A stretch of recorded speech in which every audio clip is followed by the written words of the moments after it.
The doubt, the self deprecation, it comes with the territory of being an artist. Vulnerability in like creating something that you think is cool and someone being like, okay, you know, it's as soon as you let that go, then you're like really spreading your wings and just enabling yourself to grow and succeed, you know?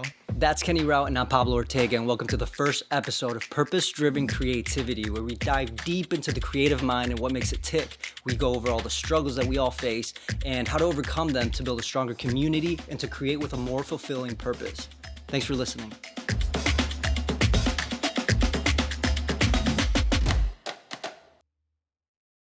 All right, so here I am sitting down with Kenny Routt. Kenny, how are you doing? Doing good. Thanks for having me. Of It's my course. dog Pablo. I'm so happy you're here. Part of the reason we are here is because we are trying to expand the purposefulness of creative and driven illustration, motion design, just creativity as a whole. I wanted to have Kenny first, one because it's my first time doing this and I've got a lot to learn. We were having some issues with the microphone, but we figured it out. And I kind of want to give you a little intro to Kenny because Kenny is such a motivation and is just going so hard at everything he does that Thank like you. really does inspire me to continue to grow and continue to learn more. And I love being able to open dialogue with people like you. I So appreciate that, man. Thank you. Absolutely, man. So Kenny is an illustrator, art director, and visual development artist. He started at Ringling College in Sarasota, where how many years did you attend there?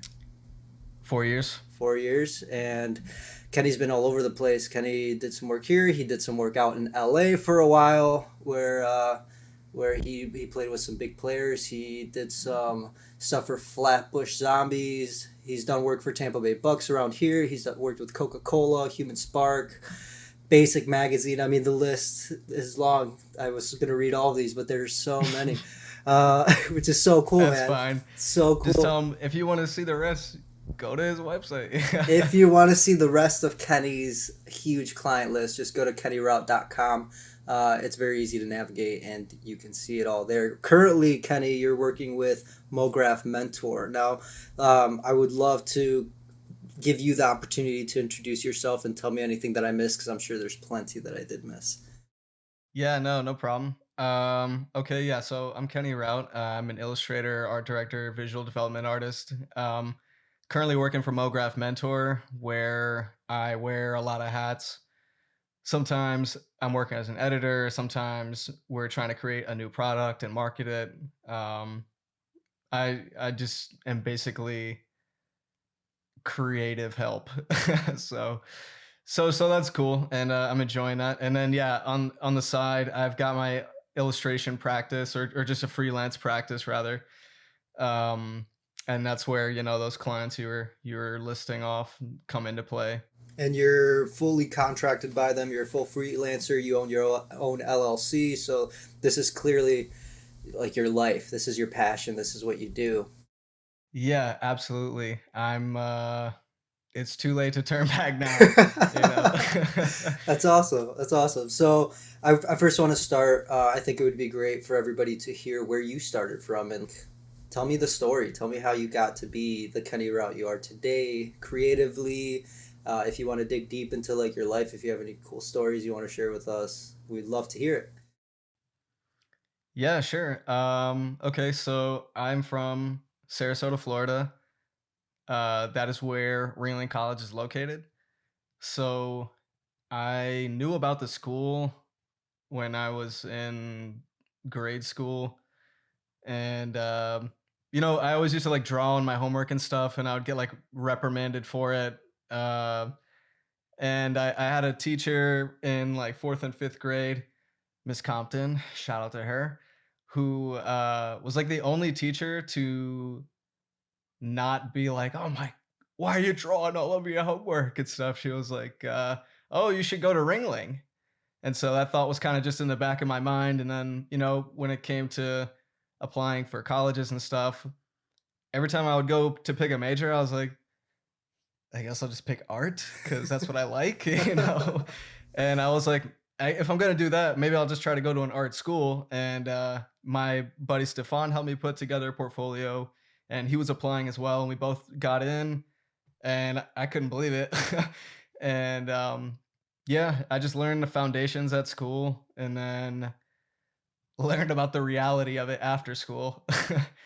Which the reality, all that I mean by that is just you have to get after it. You can't like have half your heart in it. You gotta really go after it. Sure. All right. So the realities, yeah, it's got to be so much different than being told, do A, B, C, D, and get your grade. I don't know if that's how Ringling was, if they did grade scales or anything. But then you're out in the world and you have that one time, because like me, I'm not an illustrator, I'm a photographer, but I know that once I started the business, I was like, okay, I've got my LLC, I've got a camera, like what now? Like the jobs aren't coming Yeah. in. I'm taking pictures of landscapes and just doing my own thing over here, and it's cool. I'm posting on social media, but like this is hard. This is tough. So Yeah. so what was like the turning point for you where reality hit in so much that you started getting after it, like you said? That's a good question because there are a lot of moments where I don't know. I always looked at it like as kind of like a linear thing where I'm just like, just move forward. Don't even think about the destination. Just go forward and see what happens and roll with what comes out of that.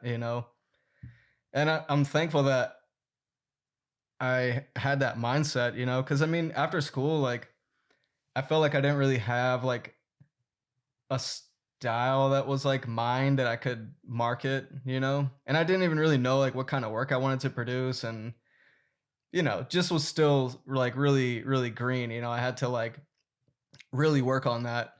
And not saying that you have to have like one style or anything, but like a lot of feedback that I would get from like some art directors who I would cold email back then was like, try to like make your portfolio consistent because right now I don't know like what you're gonna give me if I hire you to do a job. And I'm like, okay, well that's good advice. But I like fixated on that and I was like, well, what is that thing? Like I like to do so many different things. I can do the digital art, I can do graphic design, I can draw pen on paper, whatever. So just so much trial and error and like finding a way to like merge all those things in a way that was like fulfilling for me. Like I didn't want to cop out and just be like, oh, people will probably like how this looks, and that's why I'm pivoting my work to look this way, which is really tempting. And I've tried it on like a smaller scale.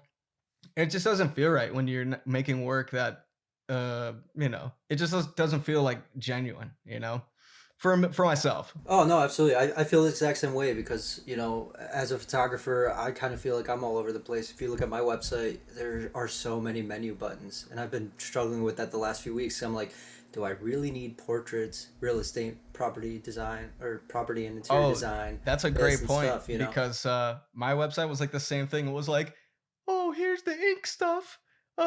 Here's the paintings," like all this just like a list of buttons and like, so I would just go look at other people's websites and they were so like tight and to the point, and I'm like, "Okay, that's that's what I have to do. That's how it is." Yeah, the website thing, that's like a never-ending labor. Like, Oh, I'm always updating my website, yeah, yeah, me but it's too. basically just like 3 sections now and then a contact page. Before it was just 1 section and a contact page. It was just work and then contact, but Because you think, anyway, because that yeah. could work, it's like you think you're Right. like, okay, people don't want it to be so much. You don't want to give too many options. We all know that what we do when we have too many Yeah. options, we get a little information overload, and that's the hard part. It's like unless you do have a style, you can't really dial it in. And it's funny you said you're changing your website all the time because so was I for like 2 years straight when I started my business. My website, I had a new website up like every 4 months, 5 months, because I just didn't get it. I didn't understand it. And then I was reading something that said websites are something that will never be perfect, and you can change it as many times as you want, but people don't care about that. Like people just want to see you, and they want to see what you're doing. They want to, if anything, they just want to see the most current work. Obviously, style comes in very very strong with that. It's a very big factor in it. Um, but let's go back to you saying like dialing your style. That art director wanted to see who you were. I have a stepsister right now who is an incredible illustrator. She's got her own little style. She's so good at it. But every time I have a conversation with her, she's like, "I don't have a style, and and I don't even know how to do a portfolio. I don't know where to start." So for people out there that are just starting, what would be your recommendation? Just keep failing, you know? Like I know that sounds like a little strange to put it that way, but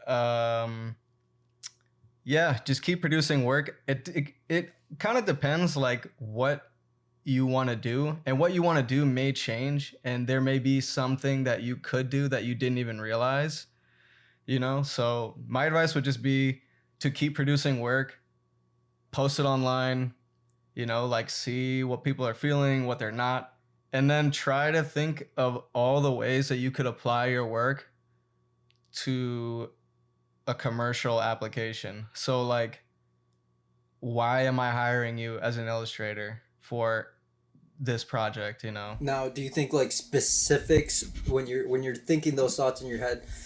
Um, like, are you thinking, okay, my style is this, and I want it to align with companies A, B, C, and D? Or do you think it's better to have a widespread thought process about it? Like, do you want to be like, well, I want to be able to create for anybody? Or do you want to be like, well, I want to create for, you know, Disney, Pixar, and, you know, those companies, or Nike and Reebok and Under Armour? Like, how do you decide that? I mean, they're both of those are applicable in the art world, you know? Like if you really want to go work for Nike or something, maybe that's not a great example, but you just start gearing your whole portfolio towards that. So if you draw with peanut butter on a stick, like you can make that work. You just need it needs to be a presentable for web, and b just like geared towards like something you're passionate about, and also like have like a real world application, you know? Not to discourage like fine art and personal art, because you know I'm obviously a huge proponent of that. Got this big old weirdo painting back here. Just looks great. Great art piece. Thank you, appreciate it. But yeah, I mean, kind of the same thing that I was saying before. Just give yourself assignments, you know? So like when I was in New York and I was like really hell bent on doing the editorial illustration thing, I was like, you know, watching the debates and like drawing caricatures and like, you know, reading like New York Times articles that had illustrations accompany with them, and like just drawing my own, like, what if I got this assignment, you know, because somebody did get this assignment here and it wasn't me. Like, you know, let me put myself in that headspace and try to create something original, you know.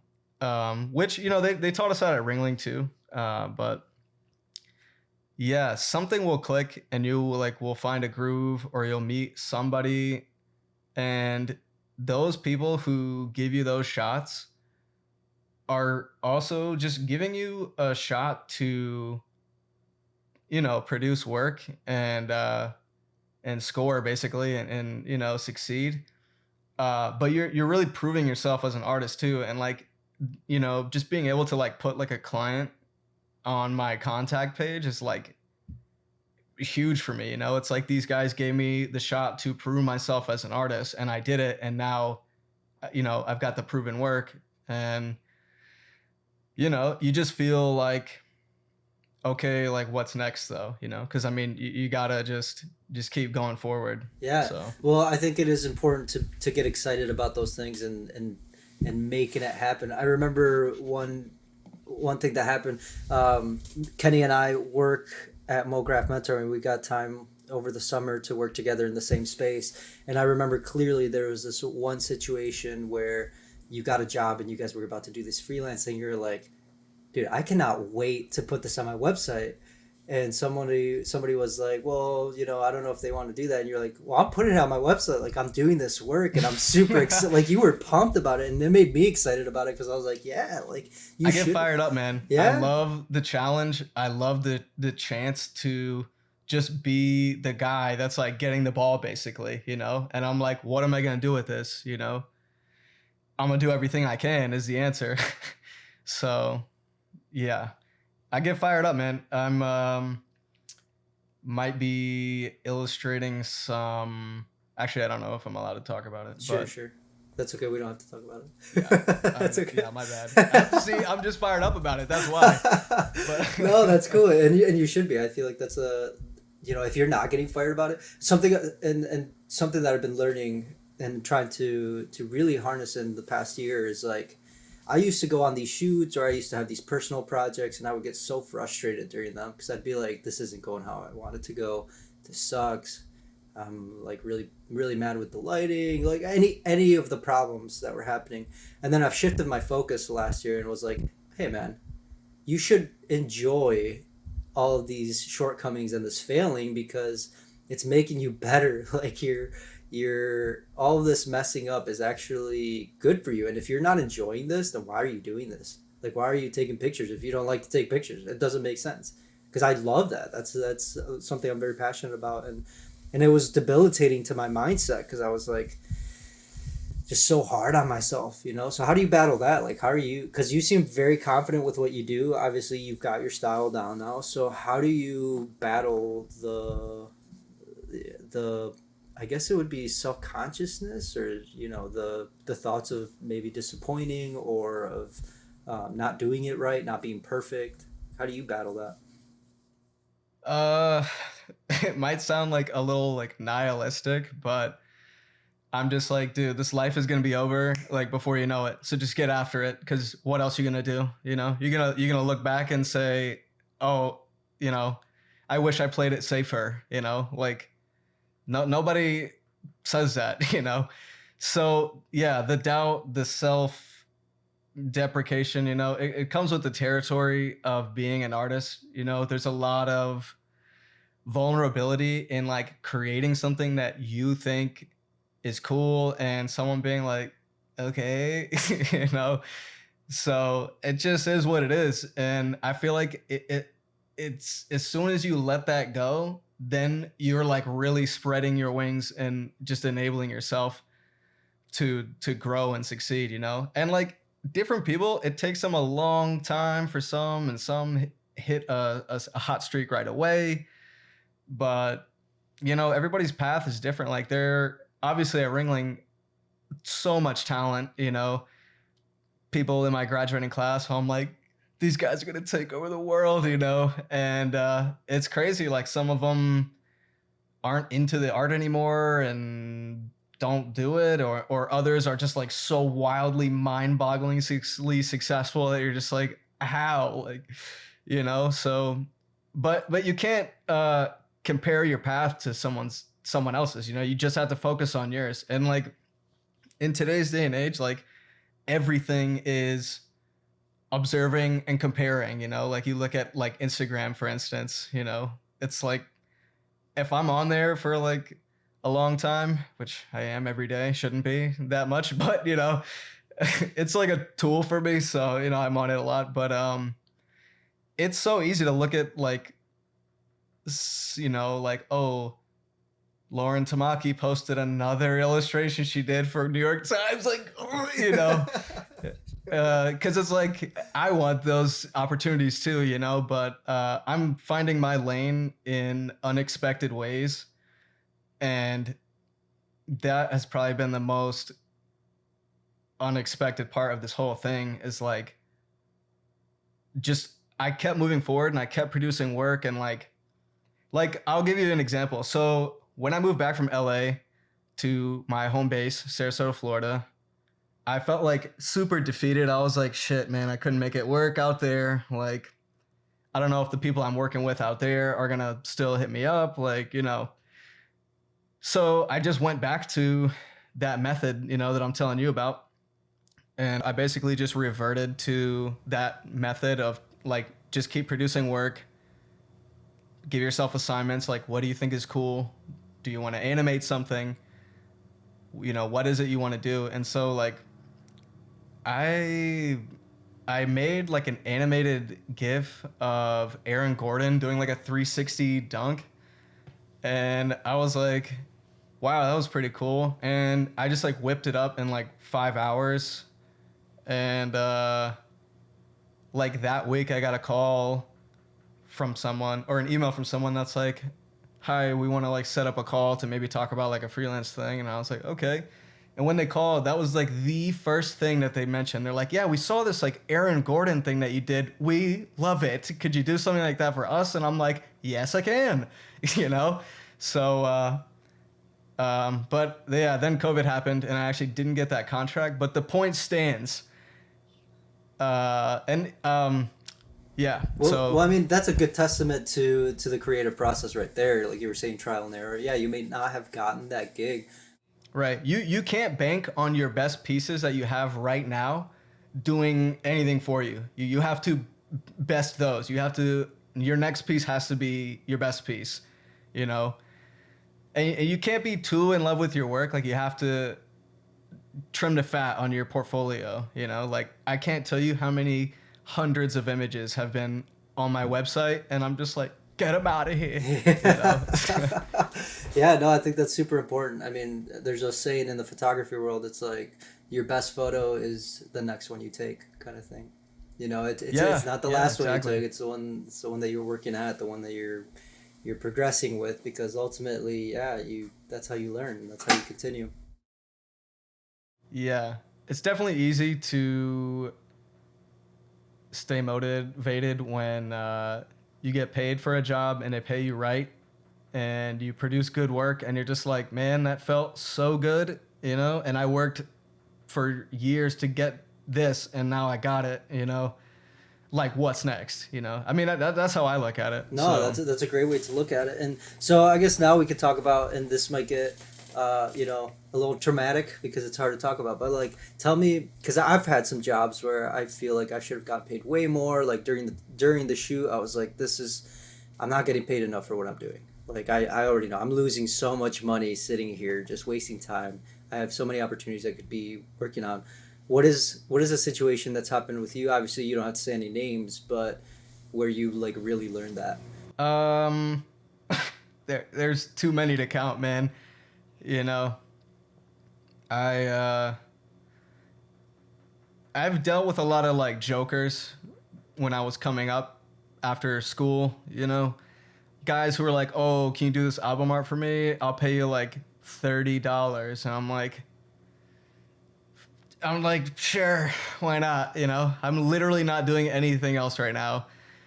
And obviously my time and the work that I was giving them was just like so far beyond their budget and like they probably had no idea, you know, and like there's, so I'm just like slowly increasing my price, you know, from proving myself with these successful covers, you know. And there's guys who like I'll lowball my rate when I initially work with them because I'm like, I'm pretty sure if I nail this, they'll come back to me and I can just like raise my rate a little bit now that I've proven myself. And I was freelancing at some studios in LA for a while, and that was the first one that I got into was Logan TV, and I got in there as a retoucher, making like not much a day.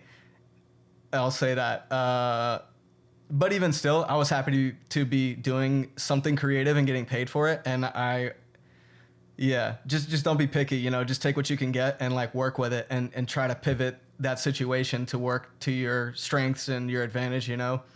But so I made a friend there who's an animator and he was like asking me what I was getting paid and he was like, "Bro, you should double your rate. Like that's pretty low." And I was like, "Good to know," you know. I Yeah. mean, I didn't know. So he was like giving me great insight and yeah, I proved myself with the retouching, and then the creative director, I guess, saw my portfolio when they were looking over the new freelancers, and they put me on another project where I was doing like viz dev work, visual development. So like he had an idea for like a little short or something, and he wanted me to just make like concept sketches and like characters and just like all this stuff. And if you're not super familiar with like the studio art world, it's it's pretty hard to get in that position to do that. So for me to have found that shot through saying I'll do anything, getting in there as a retoucher, and then having them be the ones to be like, hey, actually, like you're a pretty good artist, like let's get you on this other project, was like amazing to me. And I also had the confidence to raise my rate for the next studio that I would try to reach out to. And you meet people there and you make connections, and they refer you to, oh, like talk to this recruiter or this producer or whatever. And it's just like we're doing, creatively networking, and just getting out there, and also just like being humble and learning and just keeping your head down and getting after it. That's basically it. So Yeah, no, I think I hear a lot of stories of people having to do that. And in the photo world, it's like people aren't charging enough, and it messes up the whole industry, kind of thing. You see that a lot in the real estate photography world. But I've got a friend who is super passionate, super driven, and she started working for Rock Connections, which is in Detroit. It's a company owned by Quicken Loans, and she was like, she knew where she wanted to be, but she ended up as an assistant. Now she was the assistant to the CEO, and still she was like, I don't want to be an assistant. I want to like lead things. I want to help people. I want to like make this happen for people. Now she is the creative director for all of Rock Connections in Detroit, and yeah, it's taken doesn't her happen 4 years. overnight. No, it's taken her 4 years, and I just recently got to see her like 2 weeks ago, and like she is so excited, and she's so good at what she does, and like had she not taken that position, had she not slowly made it to where she wants to be, she wouldn't be there today. And now she's leading two teams, of like each like 9 people each, and she's the Yeah, one making the right calls for that's the amazing. community Good for her. connections. Yeah, it's insane. It's insane. Yeah, patience is key there, but also you can't really like put all your eggs in one basket either in the art world, because like I've had jobs where I was like, oh, I'm sure this is it. This is my ticket. I'm gonna be here for a while, and things are good. And then it's like the company shuts down, or like they won't bring you on full time, and then I don't know. Just you never know what can happen. So you just gotta like be prepared. And like I feel like that's part of the reason that I continued to make as much work on the side as well. Because my first job out of school, when I was working with the software developer, I was like continuously, when I got off work, making art, that I wanted to make, and not stuff like for him. But it's like, imagine I didn't do that because I was like, well, I have a job, like that's fine, I make art there. And like, and then he runs out of work for me, and I got a 5-year-old portfolio with no new work that I haven't practiced. And you just gotta think, you're it's insurance for Yeah, yourself, like career it's a great insurance. way to put it. So And okay, so back to raising your prices, because I know people struggle with that. I've struggled with that. There's a guy called Chris Doe on YouTube who's like a business genius. Hearing him talk, you can watch his YouTube videos and just learn so much. But he talks about creating value and how to raise your prices, not based on a number, but based on how valuable that project is to the company and how important that is. But like I said, everybody struggled with that. So do you remember? Because I remember clearly, like sitting there in front of your email where you were about to give your price, and you're like sweating because you're like, oh gosh, I'm gonna lose this. hmm I might lose this job if I give this number. Like, do you have a yeah. situation like that? Yeah, man, I've had a lot of situations like that, and I have lost work that way, and it sucks. But at the same time, you're like, well, that's what I'm worth. So, I mean, the worst is when you're already lowballing someone like a lot to just try to secure the gig because you want it, and so you're like, let me just go like lower for them, and then they're like, can you go like any lower? And you're like, No, I can't. Like, And how but do you handle that? Because that happens all the time. Like even with me, I'll get this great gig, and I'll shoot them my price, and they're like, man, so and so can do it for this price. Like, what's your response? How do you handle that? It's situational, you know. It depends who it is. It depends how bad I want the gig, you know. Because there's also been plenty of times where I was like, sure, yeah, I'll go lower, no problem, you know, because I wanted to just get the gig, nail it, and get that under my belt, and you know, just prove myself basically. So it's a recurring theme in my life, I think. I'm seeing that through this podcast. Yeah, I think it's for everybody and every creator out there. It's such a tough thing to deal with because there are so many people out there doing decent work at a super low cost, and it just messes everything up for the industry. Yeah, I mean, I've worked with like a number of people in the hip hop world too, and you just have to know kind of like who you're dealing with also. Like, I won't ask certain people, or I'll give lower quotes to like if I'm working with like a rapper or something than if I'm working with like an agency or a studio, because like I know that these guys have bigger budgets, and you know, depending on who I'm talking to, I may just really want to do the work, so I'm like, yeah, I don't mind taking like a little lower rate, you know, especially if it's something that you can like effectively produce and it's not gonna like set you back. You're not gonna like lose money from doing that, you know. But I mean, when I was starting off, I was doing like cover art for random people on like Instagram for like 50 a pop, you know, like super low price, like.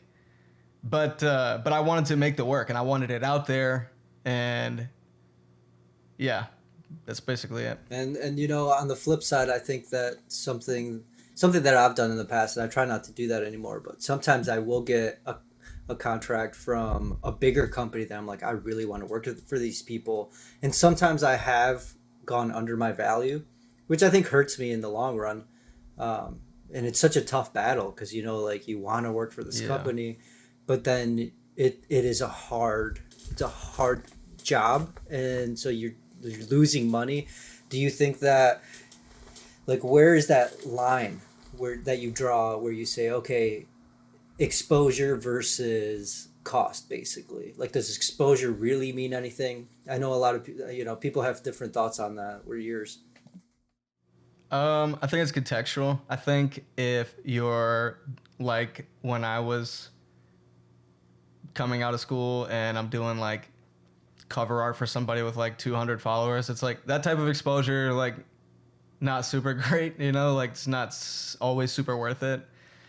Um, for me though, I wanted to produce the work, so I was like, sure, like whatever. And I was like so broke that I was like, yeah, like that'll actually like help, you know. Whereas like now, like if I'm talking to an agency or something, like you know, I might quote them like 500 a day just to be an illustrator or more, you know. And it's like that doesn't always happen, but again, it's like you know who you're dealing with and like you know what they can afford, and like I feel like a general rule of thumb once you're more established is, I mean, you just say like a little over what you want because you're gonna anticipate them like negotiating down a little bit, because everybody just negotiates down just a little bit if they can. If they say okay that works, then you lowballed yourself, and you know that next time you work with that person, you can charge a little more. You know, if they say okay to whatever your first thing is, yeah, Then yeah, no, that's great advice, and that's part of the reason that we want to do this, and we want to get these recordings and talk to people like you, because that is it right there. Like, right, negotiating, securing jobs, and feeling comfortable with doing it, but also feeling comfortable with missing out, or feeling comfortable with saying no. A lot of people struggle with that, especially artists. Like, you want to say yes to everything. You know, yeah. you're good at what you do, but you Oh, want the world to dude, see there's it. so many times where I bit off so much more than I could chew, and I had like 10 projects going at once for like little random people for quick cash. That stuff was adding up back then, though, so it was like helping me, you know, survive. But yeah, when you're spread like all the way out, you feel it, man. So I'm at a point now where I can say no to stuff, and it feels good, you know, and you just feel like you know, when you're at a point where you don't have to take everything that you can get, it feels good. I mean, I'm busy enough as it is, you know. Sure. It looks like that, especially because you do love your personal projects. You know, you've dialed in Yeah, what you enjoy doing. You're an yeah. activist. I'm not really sure like where I want to end up as a whole either. So I'm like, I'm just gonna continue making stuff on my own. Like all the marketing we're doing for the studio art asset pack that we made with MographMentor has been a really cool opportunity to kind of experiment with some new work and like just keep that going. And it's like really a privilege and honor to basically be leading that right now, and it's like I've never really been in a situation where I had that much creative freedom, and it's like I'm making all these illustrations to put out for the marketing and time lapse videos, and like I made basically the whole kit with the help of um, Irene, Irene Rofail, great friend, great illustrator, great painter. I had the chance to meet her during our summer together. She's great, passionate, just like on Yes, fire all the time. She just like right. always wants to get it done. She's super down to earth and super talented. Great husband So too, very talented husband, photographer. right, Ferenc Belesne for anyone that needs to feast their eyes on some photography. Yeah, because he has some very motivating work. Yeah, they're really a power couple. I love those guys so much. Very creative couple. So yeah, obviously this is also to get a little extra advertising for you, and you did roll out something huge. This media this asset pack that you guys have. Talk about that a little bit. You talked about what you did for it, but give me like the lowdown on it. So yeah, I feel like I don't even really remember how the inception of the idea came about, but I think me and Mike were talking, and he was like, "Oh, it would be cool to put out like a thing of assets for designers." And I was like, we went back and forth on some ideas, and eventually we landed on like, well, it could be really cool if we have these like really high fidelity, like traditional paint strokes and stuff like that for people to use because I can isolate those things in Photoshop and produce the work and make the creative calls for those things. And he was basically like, okay, well, you're gonna lead that project then. And I'm like, okay. So I was like, Challenge holy accepted. shit. Just jumped in the deep end with it. And like a couple months later, now we're marketing it and it's live now for purchase. It's a pack of like 700 plus assets. There's like 80 texture loops in there that we made. Just really great resource for motion designers, animators, illustrators, like really anyone. Even if you like own your own business or something and like all you know in Photoshop is like how to type something out, like you don't know anything. It's like you could get this kit and now have a high fidelity like brush stroke underneath your text or whatever that you wrote, and it's like it's immediately elevated just with this high quality asset there. But so the range of application I think goes pretty far with that. So that was really sick to get to lead that. Yeah, and it was really cool. I mean, I saw how you made the time lapse of how you edited the picture that I took. And that's just cool to see. It's like the collaboration aspect of it is fun for sure and cool for me to see my picture and that happening to it. But like for you, Yeah, that it's was like dope. you created all of that and you did it so seamlessly. Like yeah, you're all you're doing is moving stuff around with these incredible assets that would take a long time to not only procure but like to be comfortable and happy with.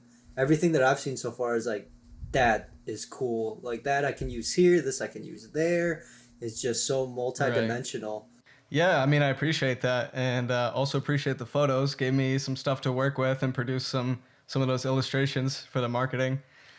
Um, yeah, it's kind of wild having access to that many like high quality isolated images because I mean, you saw from the screen recording, I was able to just like whip that up and just experiment and play around and move stuff around. It's like I didn't have to like I did all the hard part with Irene so that you don't have to. So we drew it on paper, took it off the paper, and now we're giving it to you. So Oh wow, so that was part of the process. You had to put it on paper first. they're all traditional assets. So you see a paint mark or something, I painted that in real life and then like isolated it in Photoshop and turned it into a PNG that's now packaged nicely for you to use at your disposal. That adds such a bigger depth to it because it's real. It's not something that's composited, which people do some pretty good composite stuff, but like to have They something real do, like but that. this has a charm of imperfection that is not easy to replicate, in my opinion. So how it was you and Irene. Um, how long did it take you guys to do something like that? Producing the actual assets didn't take like super long. Maybe like a couple weeks of me and Irene going back and forth, being like, okay, what type of like marks are we gonna make? And like, I made like a whole spreadsheet of like types of marks and like types of media, and I was like, like, are we gonna do like lines? Are we gonna do spots? Like, are we gonna do patterns? Like, are we gonna do like a full page pattern? Or Mm-hmm. Mm-hmm. just a lot of that, and then so yeah, maybe like a month of like figuring out what to do, and then actually like producing everything, and then the hard part of like scanning everything, Jeez. isolating everything, organizing and naming everything, making the call for things to eliminate and ditch, I'm sure. and also you get more ideas as you're going. So we produced the assets, then I started doing the, like, I guess you'll call it post production or whatever, Mm-hmm. and then moved to Virginia, and then got an idea for like so many more things. So I spent like another couple weeks up here, just like my here, actually, let me show you something Yeah, real yeah. fast. All right. Yeah, so my like whole apartment was like covered in like just like papers like this. Like I have a whole like box full of like stuff with like spots on it and splatters on it. I'm trying to find one right now that I could show you. A lot of these are just illustrations. Yeah, this is like not the best method of storing your art, but it's just what I'm doing at the moment. So like yeah, so we had this idea to really beef up the loops section, and so this is like 3 frames of a loop that I put into Photoshop, and it's like a squiggling circle when you get the asset and you see it.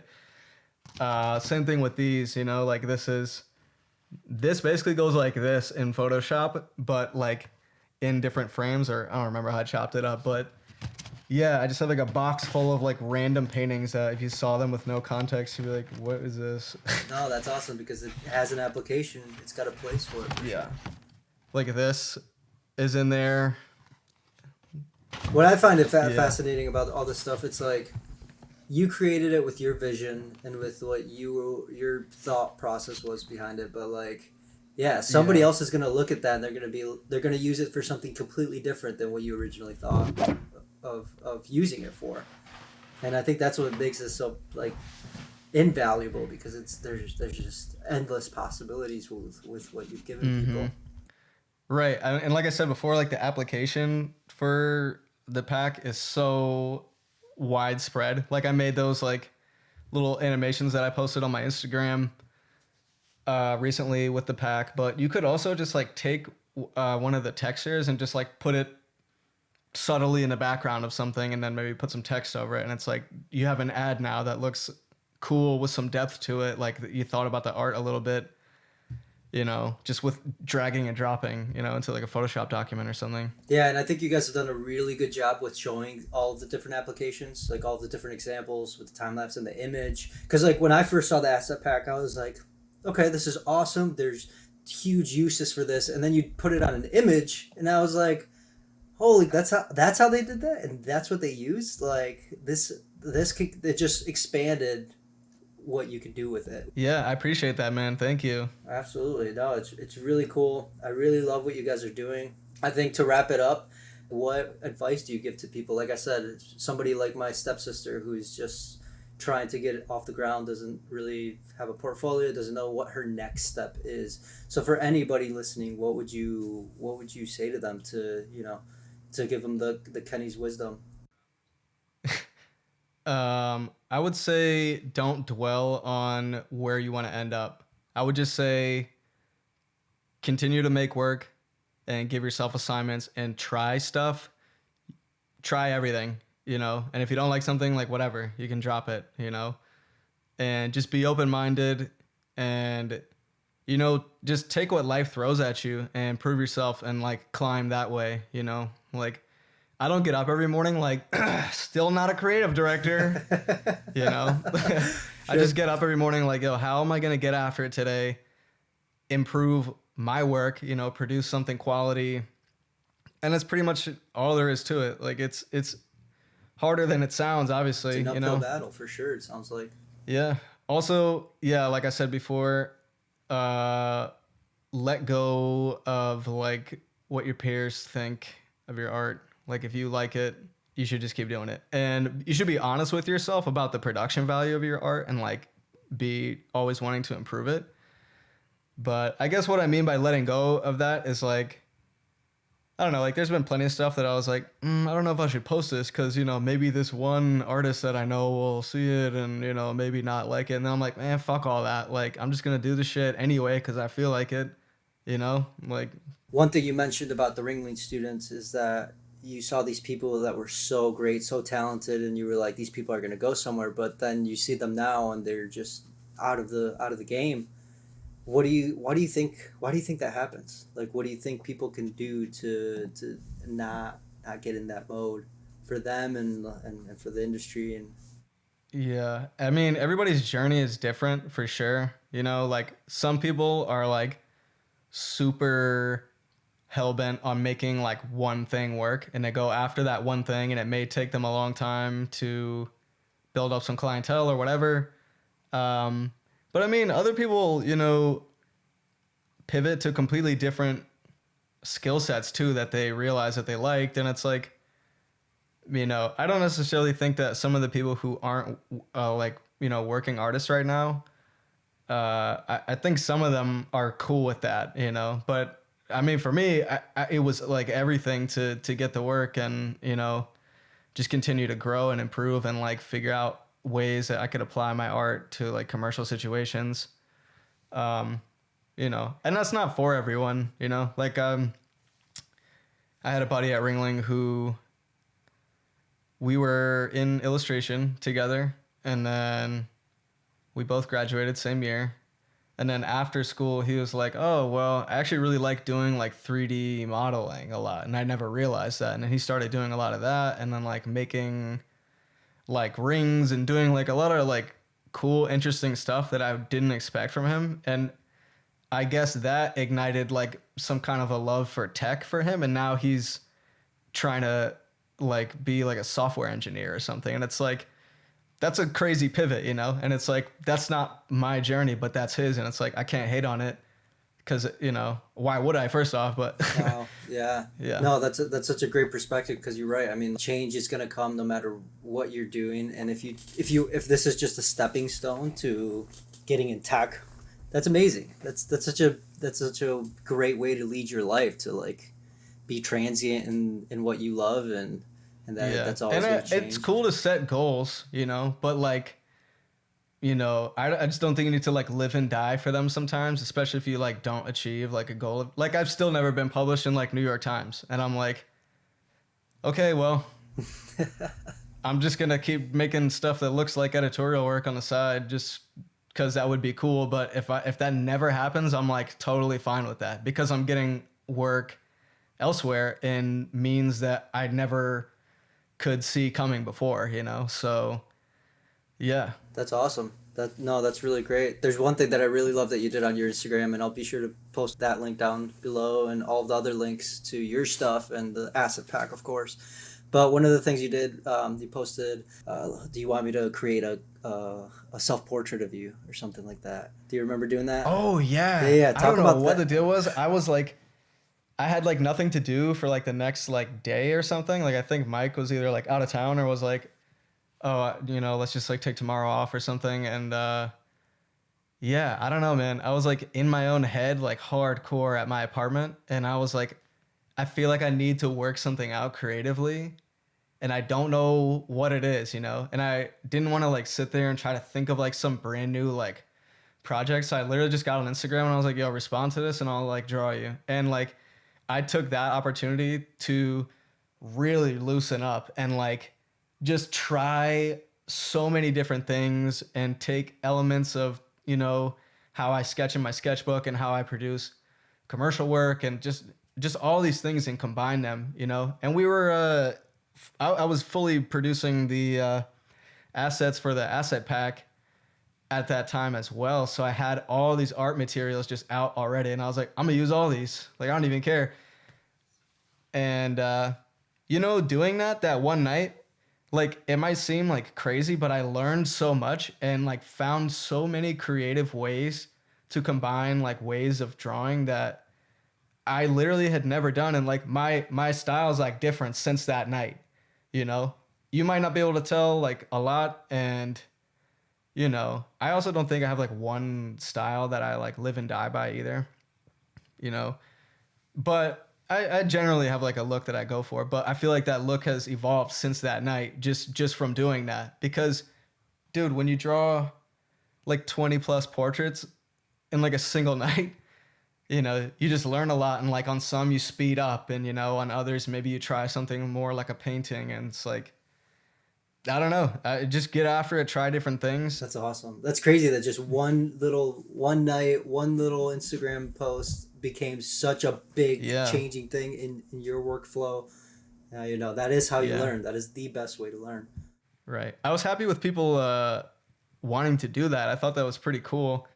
It seemed like you got a And great response. I thought you had way more than 20. I was like, oh man, this guy's going to be working for days on this. maybe I don't remember how many I had. Maybe it was like 25 or something. But they're on my website now under the illustration section. Yeah, I just put them all up there because I was like so happy with them that I just threw them all up there for fun. But yeah, that's where passion projects are helpful, and that's where they really excel you in your craft. And you know, we talked about finding your style, and it's those things. Even if you don't dial something in, it's like you brought all these elements that you wouldn't typically traditionally put together, and now you're like, wow, I Right. can do this, and it looks awesome. Yeah. I feel like just loosening up and like not being afraid to try different things and different media, and just like not being afraid to do what you like. And it sounds so like, well, obviously, you know, but it's really not that easy, you know, like, Well, there's so many pressures. It's like, well, I want to get that next job, and I want yeah, it to look this way, and I want it to be right. perfect. Which, you know, perfect is non-existent, especially in this world. Well, man, But I yeah, mean, man, thanks so much for talking to me, man. I really enjoyed it. of And, course, this you know, was. I could go on and on. So I I'm know. sure we'll do this again at some other time. We'll have to. We'll have to. You've got plenty to share. I know that we barely nicked the surface of Kenny Routt, and I know you barely nicked the surface on your future and what you're gonna do, because you've got the drive. I'm You not got the worried about passion. it. You're not worried I'm just about moving it. forward. I'm not worried about You it. got an asset pack out. This is Hey, yeah, you're go making buy it. It's moves. like $80 right now. Nice, nice. Yeah, that'll definitely be down below so everybody can check it out. Everybody needs to check it out. Check out your website. Kenny, thank you so much. This was a great success. And you know, you gave me an hour of your time, and I couldn't be more appreciative. Thank you so much. Thank you, Pablo. Always a pleasure talking to you. We'll definitely have to do this again. Yes, absolutely, man. Thank you so much, and you have a great night, brother. Thank you so much. You too. And cut.